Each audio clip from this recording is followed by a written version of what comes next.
ले लें, मतलब अगर 13,000 आपने इंक्रीज किया है वो इररेलेवेंट हो जाता है।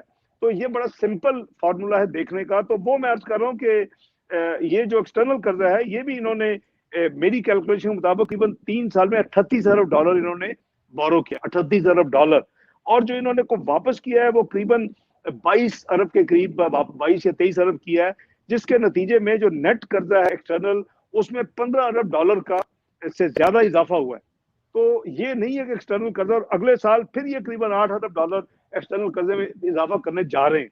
तो ये जो फोकस है ना जी, एक्सटर्नल कर्जा हम नहीं होना चाहिए, तनकीद है, उसके बिल्कुल उलट काम हो रहा है। जैसे कि हर चीज में जो तनकीद होती थी उसके उलट काम हो रहा है,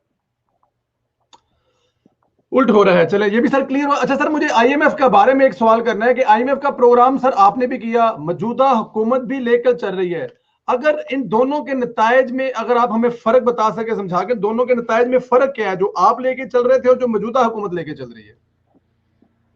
देखें जो मौजूदा हुकूमत लेके चल रही आईएमएफ का प्रोग्राम, चूंकि इन्होंने नेगोशिएट किया है, इन्होंने फाइनलाइज किया है, एक तो यह है कि इस प्रोग्राम को आगे लेके बढ़ नहीं सक रहे, तो कई दफा हिकअप्स आई हैं, बीच में सस्पेंड 1 साल से ज्यादा प्रोग्राम रहा है, अभी फिर ये उसके रिवाइवल की बातें कर रहे हैं, और फिर कुछ और चीजें पाकिस्तान के इंटरेस्ट मुफाद, ये अल्लाह ना करे कॉम्प्रोमाइज करके भी अगर इन्होंने कोई ये ऐसा प्रोग्राम लिया तो उस ऐसे प्रोग्राम की तो कोई पाकिस्तान के इंटरेस्ट में नहीं होगा। रिवाइव करने की प्रोग्राम तो है लेकिन सस्पेंडेड है ऑलमोस्ट। तो इनके प्रोग्राम में जैसे कि आईएमएफ के अक्सर प्रोग्रामों में देखा गया है कि जब आईएमएफ का प्रोग्राम होता है किसी मुल्क में तो पहले वहां काफी मुश्किलात आती हैं और जीडीपी नीचे जाती है, इंटरेस्ट रेट, महंगाई का तूफान होता है, इंटरेस्ट रेट ऊपर जाते हैं उस महंगाई को कंट्रोल करने के लिए। और जब स्ट्रक्चरल रिफॉर्म्स, चूंकि 3 साल का होता है, बड़ा लेवल ऑफ स्ट्रक्चरल रिफॉर्म्स होते हैं, तो आप करीबन दूसरे साल के एंड में या तीसरे साल के शुरू में आपकी फिर वो बेहतरी होनी शुरू होती है। तो इनका कोई प्रोग्राम उससे को मुख्तलिफ नहीं है, क्योंकि इन्होंने अपने मास्टर्स की वॉइस के ऊपर प्रोग्राम शुरू होने से पहले ही पाकिस्तान की करेंसी को तबाह किया, पाकिस्तान के इंटरेस्ट रेट्स को आसमान पे ले गए क्योंकि इन्फ्लेशन शुरू हो गई, और ये तमाम चीजें विश लिस्ट इन्होंने प्रोग्राम शुरू होने से पहले ही डिलीवर कर दी। तो हमारा एक जो प्रोग्राम था वो हमने अल्लाह के फजल से यूनिक एग्री किया था। हमने क्या एग्री किया था कि जी आप हमें नहीं बताएंगे इंटरेस्ट रेट किधर होगा, इंटरेस्ट रेट पॉजिटिव होगा। पॉजिटिव इंटरेस्ट रेट का ये मतलब है संदेला साहब कि अगर मुल्क में महंगाई जो है, इन्फ्लेशन सीपीआई, अगर वो 10% होगी जैसे इनकी है, तो इंटरेस्ट रेट जो है वो उससे कम नहीं होगा, वो 11 साढ़े 11 होगा। जैसे हमारा हमने एंड जब किया तो हमारी जो सीपीआई थी वो करीबन 4%, 4.5% के करीब थी, और हमारा जो पॉलिसी रेट था स्टेट बैंक का वो करीबन 6.25% था। पहले 4 साल में जब खत्म हुए 4 साल 5.25 था, फिर एक साल में 1% बढ़ा। तो वो अगर उसको ये भी लेके चलते तो, लेकिन इनका क्या है कि इनका आज भी नेगेटिव इन्फ्लेशन यानी इंटरेस्ट रेट है।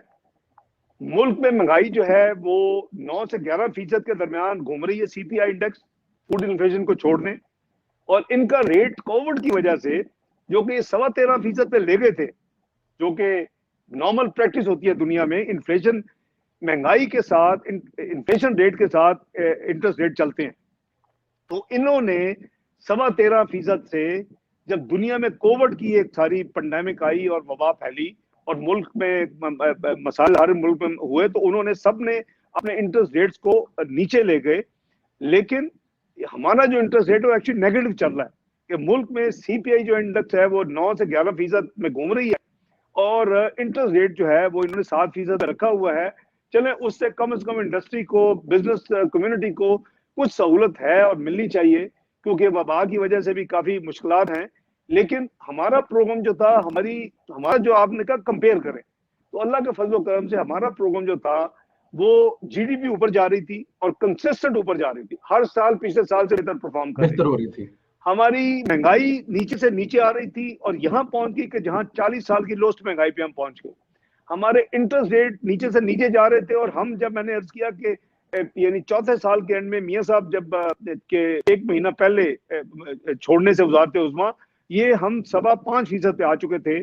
हमारा जो एक एक्सपोर्ट रीफाइनेंस था वो करीबन 8.4% से कम होकर 3% पे आ चुका था। हमारा लॉन्ग टर्म फाइनेंस फैसिलिटी जो कि अपनी इंडस्ट्री को किकअप करने के लिए और उसको प्रमोट करने के लिए वो 8.4% 3% पे आ चुकी थी। तो हमारा तो प्रोग्राम कोड होता है दुनिया में यूनिक। हमारे मुल्क में एक और बात है कि IMF का प्रोग्राम कभी मुकम्मल नहीं होता, यानी डिक्टेटर्स भी मुकम्मल नहीं कर सके, हालांकि उनको कोई पूछने वाला नहीं होता।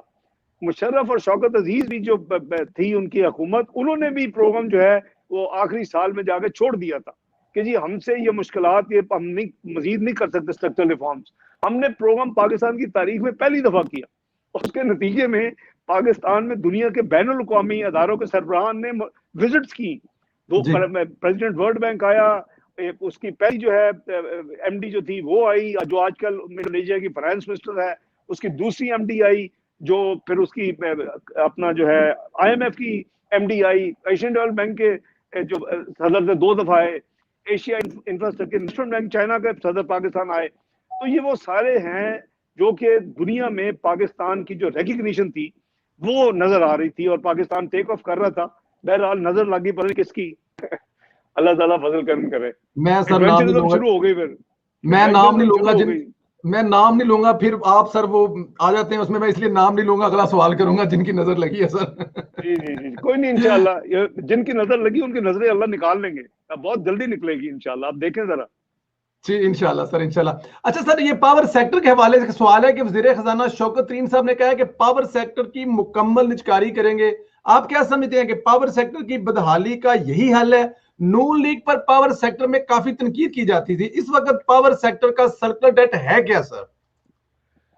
देखें, आपने काफी सवाल कर रही है संदेला साहब। बात यह है कि जब हम आए थे ना, पावर सेक्टर का सर्कुलर डेट करीबन 503 अरब था जब हम हुकूमत में आए थे। 503 अरब, जी बिल्कुल ठीक सर। ये जब इलेक्शन हमने जीत लिया मई 2013 में, शौकत तरीन साहब भी मियां नवाज शरीफ की दरबार में रेगुलर हाजिरी आते तशरीफ लाते थे। हम ब्रेनस्टॉर्मिंग कर रहे थे कि जी कैसे